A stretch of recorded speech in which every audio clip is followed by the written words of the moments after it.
When did you realize you friends were actually fake friends? IG3J86 said. When I was babysitting her kids, things were going great. We would hang out all the time, have movie nights and just talk and chill. But the second she no longer needed a babysitter was the second I got kicked to the curb. No explanation, not even a text back. Some people will act like your best friend until they no longer need you. They're lost though. Fancy Marmot said. Yep, this happened to me, but more generally.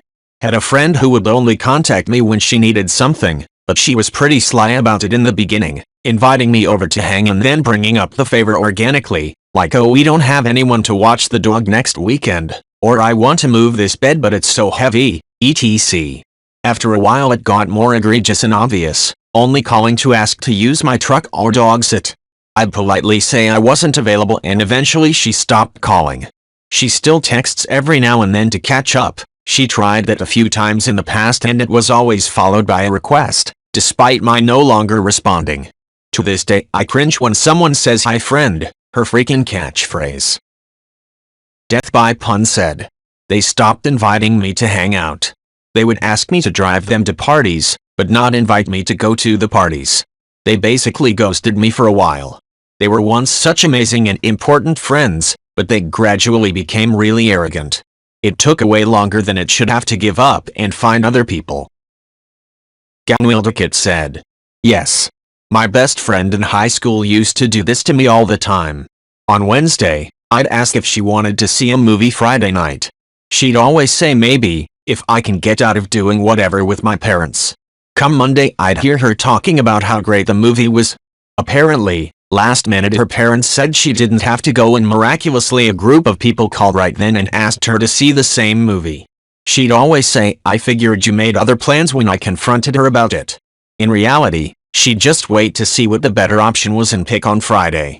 God, that pissed me off. Edenenbaum said. I asked my ex-BFF to take the day off for St. Patrick's Day since we always celebrate together. She did. I reminded her a couple days before to finalize what we would do. Her response was, oh I made plans with X, you could come meet us for a drink I guess. I said no thanks and in my head the friendship was over.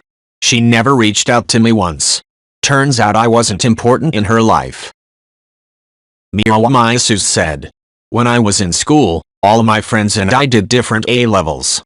Despite us all having different lessons to each other, they would wait for each other to go to lunch together, but they would always forget me. Like I'd come out and they wouldn't be there, so I'd have lunch by myself. And then they'd come back and tell me they thought I was with them. I was the only one they didn't wait for. I've only seen one of them since we left school. She had forgotten my name. So that sucked. Litlord311 said. I was invited to the bachelorette party for one of the friends in this group. While at the party, I figured out that I was the only person not invited to the wedding. I had been invited to the party because they needed another person to chip in for expenses. UncomfortableChump said. My ex did that shit, would boggle my mind every time. She'd plan an event for 12 people and then invite everyone she wanted there. If anyone wasn't available or would bail, she'd start inviting people she wouldn't want to hang out with. She'd rather invite people she didn't like than scaling back the event. SpookyPumpkin said. Apparently I didn't realize I was on a different tier of friendship with my so-called friend. My friend was getting married and I didn't get an invite, which was fine since her wedding was a destination wedding in a different country. I attended a sleepover party, which she hosted. There was about 9 girls there in total. They kept talking about the kick-ass bachelorette party and then started showing photos of the crazy party. I realized I was the only one not invited. Made me feel kind of crummy. Aggravating CupcakeZero said. I am a firm believer that you don't talk about a party in front of someone unless they have been invited, or unless you are willing to remedy the situation by extending an invite then and there. I would maintain that the same rules should apply here, even though the party in question already happened. Edit. Also wanted to add, if you're inviting them then and there, you need to make it sound like you really mean it, be enthusiastic about it. Because the only thing more humiliating than not being invited to the party is when people pull the yeah, you can come too, if you want, type of invite. Hoppy Hoppifulio said. 1000% agree. I had a group of friends in my mid-20s that I had considered close. These were people who were going to be a part of my wedding when it eventually happened and were gonna be aunts and uncles to my future kids, and our kids were gonna grow up together. Then I realized in the summer of 2014 that they didn't feel the same way about me. There were a bunch of little things leading up to it and a bunch of little things that happened after, but two big things were a local wedding that I wasn't invited to and an apparently kick-ass weekend at a cabin in the mountains that I also wasn't invited to. I was feeling depressed because of the wedding and all of the aforementioned little things and some other personal stuff going on in my life, so I had begged the organizer of the cabin if I could join. It was pathetic. I said that I can sleep on the floor, I can come for just one night, just anything as long as I can come over. I was told very firmly, no. There's no more room. Oh yeah, my birthday was also that weekend, and literally all of my friends that I would have asked to spend my birthday with me were already out of town or at the cabin. No exaggeration, for a year after these events, whenever I spent time with these friends, the conversation would somehow gravitate to how awesome these events were. Like during a board game night, someone would bring a board game and go, "This is the game that we played that one night at the cabin, remember? Bob got really lucky with those dice rolls, didn't he?" And that would trigger a full-blown conversation about how awesome that weekend was. Or we'd be at a dinner and someone would go, "Where's Frank and Lindsay?" And someone else would go, "They're finally on their honeymoon. Man, remember the awesome wedding they had? Made me feel like shit." Crocheted Kingdoms said, "She said I'm having my birthday party in a week, what should we do at the party? I asked what time I should be there, and she said, oh, you're not invited. You're not actually a real friend."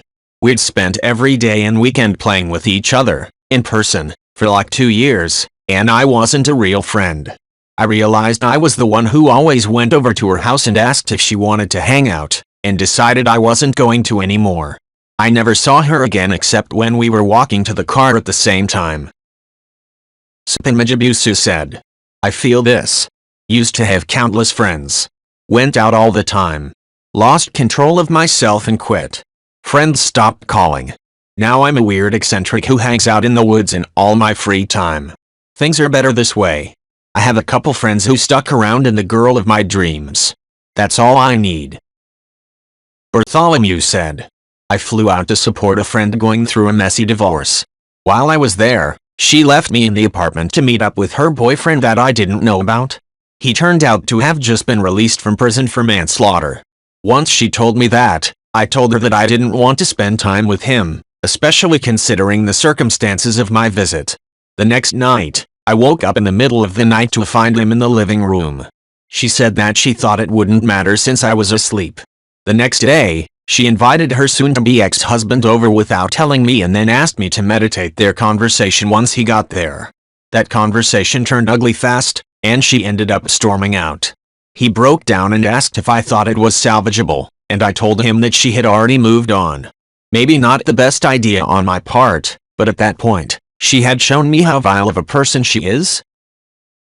Equality-7-2521 said, "It wasn't a food where people needed to choose a side. When we were apart they would invite her places and make plans with her, but never me.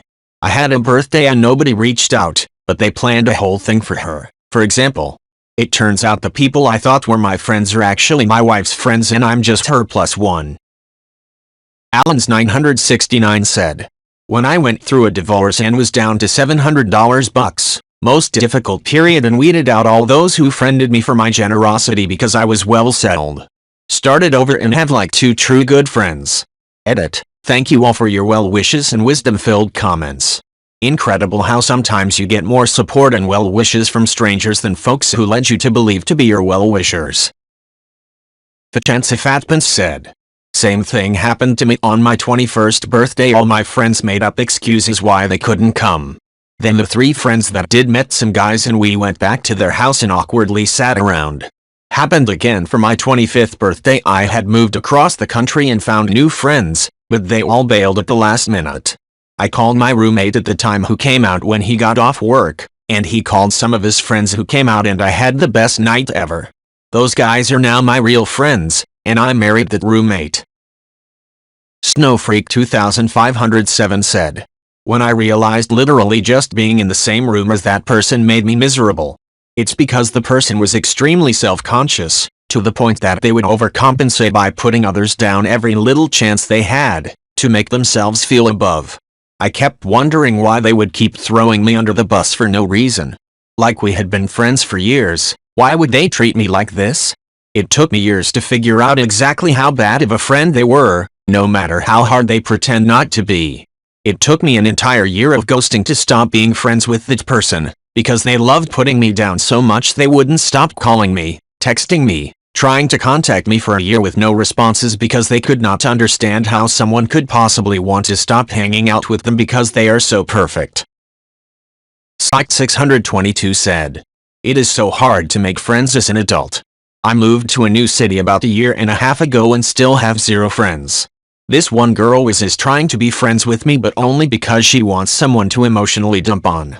Other than that, I've had a couple friend dates to meet people and they usually just stop texting back. I feel like most adults already have their friend group, and it is almost impossible to get into those." Irish cagbonsis said, "Same thing happened to me. Was friends with so many people during college and the last 3 weeks was an unpaid work placement which we had to go back to the school to hand in our paperwork. Not one of them spoke to me or would even answer me if I said something to them. Became clear that I was only valuable to them when I was helping them. Class awards had me down as most willing to help classmates. Edit, thank you for the award. Edit 2, OMG thank you all so much for the awards. Never expected this to blow up when I posted." Hard differentsheer said, "I remember we got given one assignment in uni, put into random groups.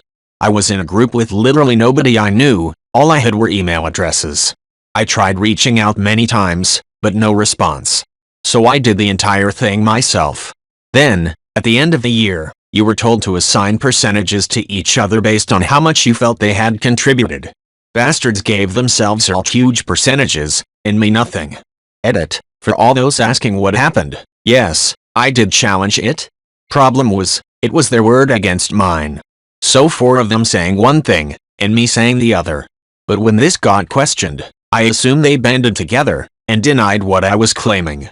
They did concede that I did a lot of work, but they did still give themselves a lot of credit. I think the final figure was something like me 25%, them 18.75% each. Not ideal, but most of them crashed out before the final year." Illogical Futurity said, "This was also when I realized who were my friends and who weren't. We were supposed to go to a tour and we saved our money and pulled them. Fake friends told me they had to cancel the plan because ticket prices got too high, told me to wait a few days to get my money back. Real friends asked me why I bailed on them, and were worried that I had an emergency. Turns out my fake friends didn't want me to come and instead would use my money for their booze and told everyone else that I bailed out and took my money back so everyone else would give more for their booze allowance. That friendship ended and I also learned my fake friends were alcoholics and weren't strangers to fucking over people to get what they want. Today one of them is alive, their alcoholism ruined their lives and some even died from it." Mulder90 said, "I wouldn't say I have fake friends but I am definitely the periphery friend. The majority of the time if there isn't enough tickets or space in the car for everyone to go do something, I'm the one who gets cut out. It doesn't bother me much but I wish they would be more mindful when talking to me about things we have done. Remember when we went to see XXX? Wasn't that fun? Well, no because I wasn't invited. In those situations it usually gets awkward or they say hey, we would have invited you if we had the tickets, space, etc." 50-year sword said, "I also experienced this with the friend group I grew up with. There was no single awful event. Just got tired of being on the periphery and being an afterthought even though when we were actually together you'd swear we were all family. Finally decided to just cut all out and move on after my absolute closest friend who I've known since I was 8 handed me a wedding invitation for a wedding that was planned for a year and now it was like 2 weeks away. He tells me hotel is almost fully booked so call soon if you plan on staying overnight. That was the most I've ever felt like a complete and total afterthought. Went to the wedding for the ceremony in one last show of effort for the friendship but at this point I felt so uncomfortable and alienated I knew they just weren't my people anymore and I had to get on without them." Kyrie 117 said, "Hobby groups. Whether you want to do something geeky like Magic the Gathering or D&D, or book clubs, or local sports leagues, or bird watching. There's literally hundreds of hobbies to get involved in. Just requires leaving your comfort zone once or twice a week, and after a few months you'll have a bunch of friends. As long as you choose hobbies you're interested in, you're gonna meet people with the same interests as you. I was super lonely after graduating college 8 years ago. After a few months went to a game shop and started getting involved in MTG. 8 years later, I've got about 8 very close friends and another 10-12 or so who I'm happy to take road trips with, barbecue with, go out to dinner with. Board games are another great hobby. Not talking awful things like Monopoly, there are hundreds of excellent modern board games. Super Freaky Naughty said, my best friend since 5th grade invited me to his wedding as a guest. I expected to be a groomsman, since we basically stayed the night at each other's houses every weekend all through high school, and I set him up with his wife. We were still close for long-distance friends too after moving to college. I'd come visit and spend the weekend with him and some mutual friends a few times a year. We did fantasy football and texted pretty frequently. At the wedding, the bride and groom each had about 8 people in their parties. The groom had his brother and 7 friends. I didn't make the top 7. I knew pretty much everyone on the bride's side but only knew half of the guys up there with the groom. That opened my eyes a bit. I took a step back and analyzed our friendship after that. Realized I always texted first or made plans, always visited him but he never visited me, etc. He basically put in no effort. So I stopped texting for a while, as a test, and I haven't heard from him since. It's been about 11 years. Hyperbole Joe said, I was always on that spectrum as well. I've had 4 core groups of friends over the years. First was in junior high and high school, and I would frequently learn about things they had done or parties they'd had that I wasn't invited to for whatever reason.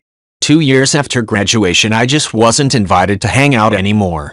College I had a new core group, or really 2, but during the summer I was left out when they would all get together and do activities we all did during the school year. I never understood why I was left out. Then after graduating I drifted away. Got another group of friends and same story. I don't blame any of them though. I'm obviously the common denominator and I have my thoughts on what's wrong with me that people don't think to have me around, or perhaps don't want me around, but I'm still trying to really figure it out.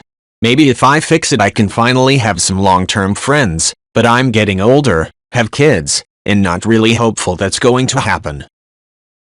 Grizzly Studios said, shortly realized after quitting cocaine that a majority of my friends only kept me around so they could feel better about their own cocaine habits. I was heavily addicted and setting myself down a path I never once thought I could or would take. Stopped for my own benefit and health, and was treated like a selfish piece of shit for doing so.